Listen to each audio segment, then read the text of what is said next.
Hi guys, கொஞ்ச நாளைக்கு முன்னாடி ஹோம் டவுன் போயிருந்தேன். சரி சன்ரைஸ் பார்க்கலான்னு சொல்லிட்டு ஒரு டே பிளான் பண்ணி ஏர்லி மார்னிங் ஒரு 4:30க்கே ஏஞ்சி கிளம்ப ஆரம்பிச்சிட்டோம். நாங்கள் போன டைம் இன்னும் சன்ரைஸே ஆகலை, சும்மா லைட்டாக அப்போ தான் வந்து தலையை காமிச்சிட்டு இருந்தாங்க சூரியன். இது எந்த பிளேஸ்னால் கடலூர் சில்வர் பீச் இருக்கு இல்லையா, அந்த ஹார்பரில் தான் நாங்கள் ஃபிஷ்ஷும் அப்படியே வாங்கிட்டு வந்துடலாம் அப்படின்னு சொல்லி போயிருந்தோம்.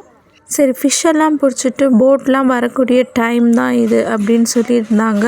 அந்த டைம் பார்த்து சன்ரைஸாக இருந்தது. சன்ரைஸ்லாம் பார்த்து முடிச்சாச்சு. அதுக்கப்புறம் போட்டில் வஞ்சிரம் மீன் எடுத்து வச்சுட்டு இருந்தாங்க. மீனை பிடிச்சி ஃப்ரெஷ்ஷாக எடுத்துகிட்டு வந்து கண்டெய்னரில் போட்டுட்ருந்தாங்க. இதெல்லாம் பெரிய சைஸ் வஞ்சிரம் மீன். 1 kg வஞ்சிரம் மீனே 1000 கிட்ட சொல்லியிருந்தாங்க. ரொம்ப ஓவர் ரேட்டடாக இருந்துச்சு. அப்புறம் இன்னொரு கண்டெய்னரில் சின்ன சைஸ் வஞ்சிரம் மீன் எல்லாத்தையும் எடுத்து போட்டுட்டு இதோட ரேட் 1 kg 800 சொல்லியிருந்தாங்க. அப்புறம் கொஞ்ச நேரம் கழிச்சு சின்ன சின்ன போட்ஸ் 2 வந்திருந்தது. அதுல இருந்துமே ஃப்ரெஷ்ஷான மீன் எல்லாத்தையும் எடுத்து வச்சுட்டு இருந்தாங்க. அப்புறம் இன்னொரு போட்டில் மத்தி மீன் டைப்பில் இருக்கக்கூடிய ஃபிஷ்ஷஸ் எல்லாத்தையுமே எடுத்து வச்சுட்டு இருந்தாங்க. நிறைய மீன் வலையிலேருந்தே கூட எடுக்கவே இல்லைங்க. அப்படியே பிடிச்சி அப்படியே கூறு போட்டு அங்கேயே வித்துடுறாங்க. இதெல்லாமே பெரிய பெரிய போட்ஸு, பெரிய பெரிய கடமா மீன் பிடிச்சிட்டு வந்திருந்தாங்க. அதில் பிடிச்ச உடனே ஐஸ் போட்டு வச்சிடுறாங்க, கெட்டு போகாமல் இருக்கிறதுக்கு. அப்போ தானே எக்ஸ்போர்ட் பண்ண முடியும்.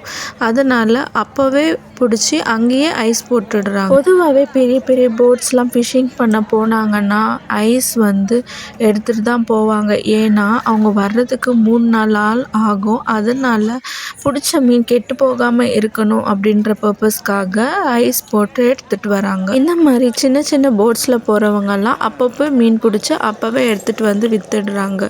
பாருங்கள், இது வந்து ரெட் கலர் சங்கரா மீனா, இது நவர மீன். இந்த மீன் பால் சுறா, அதுக்கப்புறம் திருக்கை மீனும் இருந்துச்சு. இது பாருங்கள் லெதர் ஜாக்கெட் ஃபிஷ்ஷு.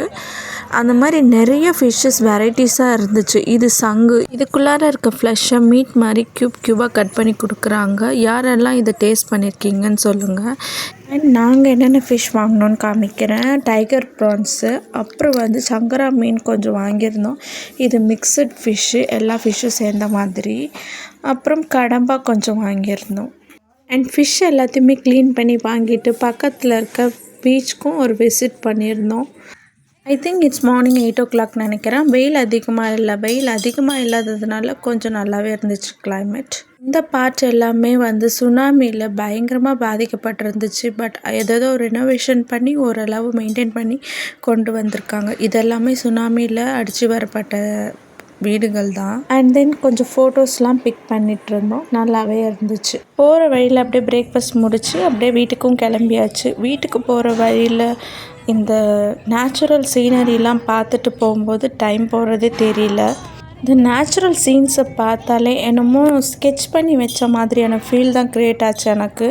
இப்போவே இந்த நேச்சுரல் சீன்ஸ்லாம் இப்படி இருக்கே, அப்போது அந்த காலத்தில் ரோடெல்லாம் போடாமல் வெறும்னே இந்த மரம் செடி கொடிகள் மட்டுமே இருந்தப்போலாம் எவ்வளோ அழகாக இருந்திருக்கும்னு நினச்சி பார்த்துட்ருந்தேன். அந்த காலத்தில் ஒரு இடத்துக்கு ட்ராவல் பண்ணணுன்னா அந்த புல்லக் கார்ட்டில் தான் போவாங்க. அப்படி போகும்போது இந்த மாதிரி நேச்சுரலான பிளேசஸ் எல்லாம் பார்த்துட்டே தானே போவாங்க. இப்போ நம்ம பார்க்குறது எல்லாமே ரோடு வித் நேச்சுரல் சீன்ஸ் தான். அதுக்கு என்ன பண்ண முடியும், காலத்துக்கு ஏற்ற மாதிரி டெக்னாலஜியும் இம்ப்ரூவ் ஆகிட்டு போகுது, அதுக்கேற்ற மாதிரியும் லைஃப் ஸ்டைலும் அப்கிரேட் ஆகி போகுது. ஸோ இன்ட்ரெஸ்டிங் இல்லை. அண்ட் இந்த மாதிரி வீடியோஸ் உங்களுக்கு ரொம்ப பிடிச்சிருந்துச்சுன்னா சப்ஸ்கிரைப் மை சேனல். பாய்.